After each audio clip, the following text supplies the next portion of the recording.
Yo conocí a Luis Herrera en 1946 o 47, a raíz de la fundación de COPEI, y él fue el primer secretario juvenil.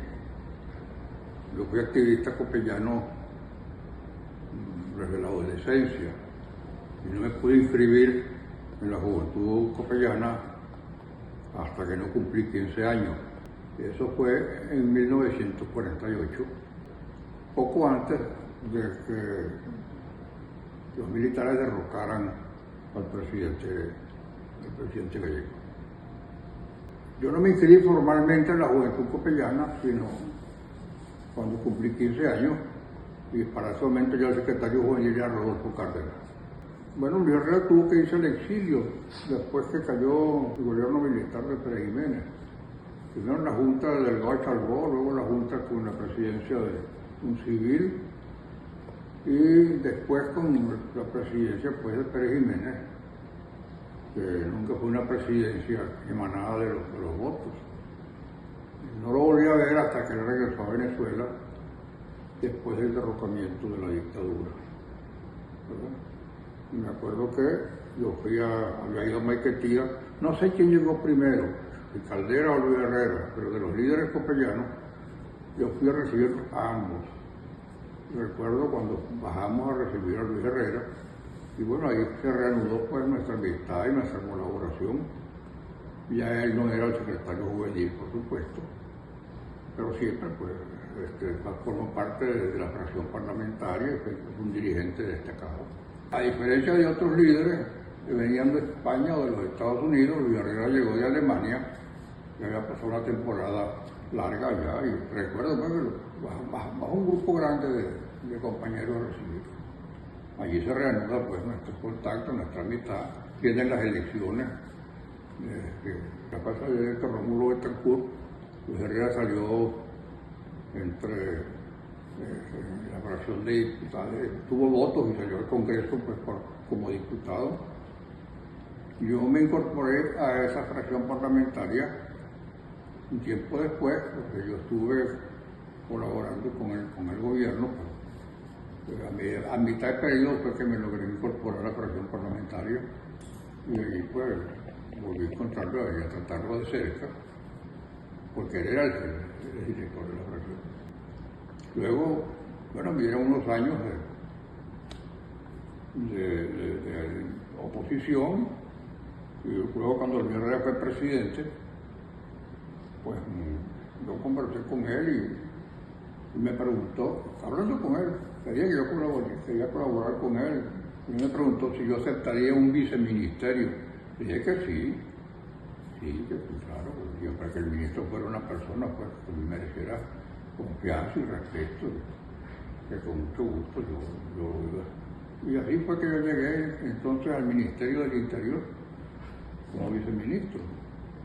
Él le daba una gran libertad al ministro, era muy respetuoso. Y siempre fue un hombre muy sencillo, nunca se le dieron los tubos a la cabeza. No, era muy fluida, de mucha confianza, muy fluida. Con él se trabajaba fácil, Luis no era un hombre de su bonomía, lo acompañó toda la vida. Pero era un hombre muy culto, con una buena formación ideológica, ¿verdad?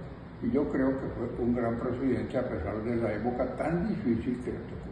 Porque los problemas económicos que azotaron al país no se debieron en absoluto a la mala administración de Luis Herrera.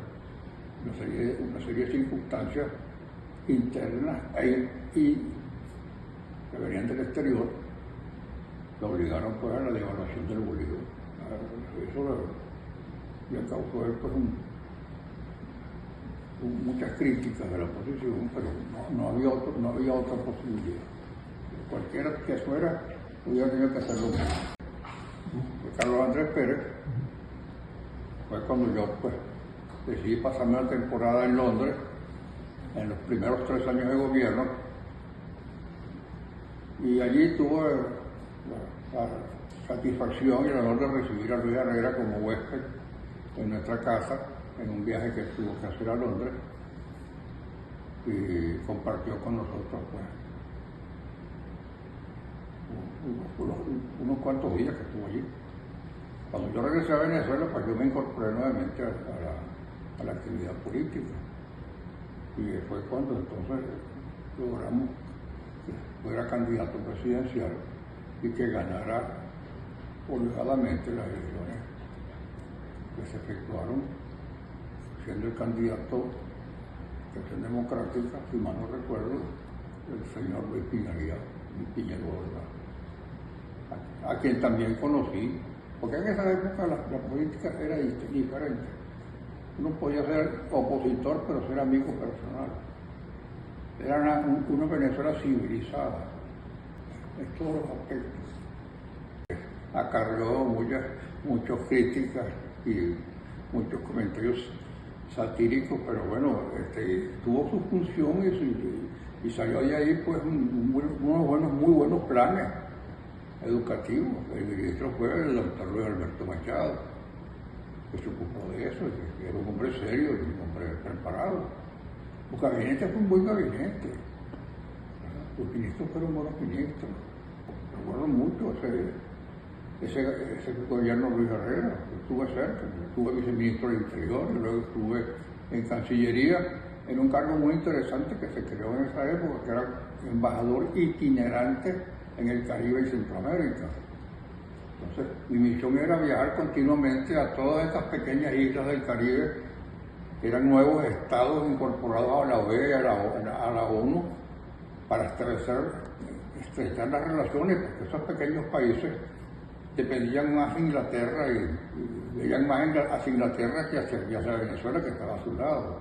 Y también tuve ocasión de ir a Centroamérica. Era una época difícil en Centroamérica. Claro que sí, nos veíamos con frecuencia.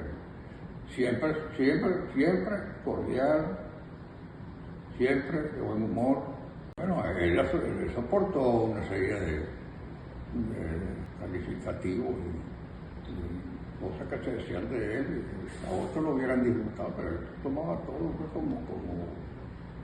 como un político maduro, que se vea que esas cosas eran permisibles hasta cierto grado en la lucha política. Yo no lo vi nunca disgustado, una vez nada más, y no recuerdo exactamente cuáles fueron las circunstancias. Su presidencia fue una presidencia tranquila, una presidencia pues, de amplitud.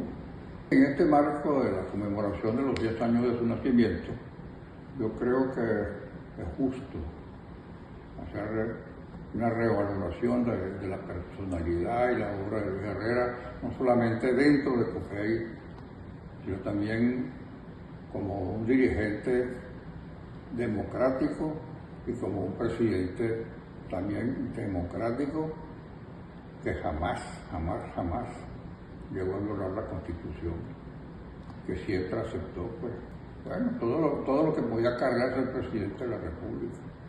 Siempre tuviera buenas relaciones con la oposición. Y yo creo que está en la historia de Luis Herrera como el ejemplo de un gran presidente y un gran demócrata.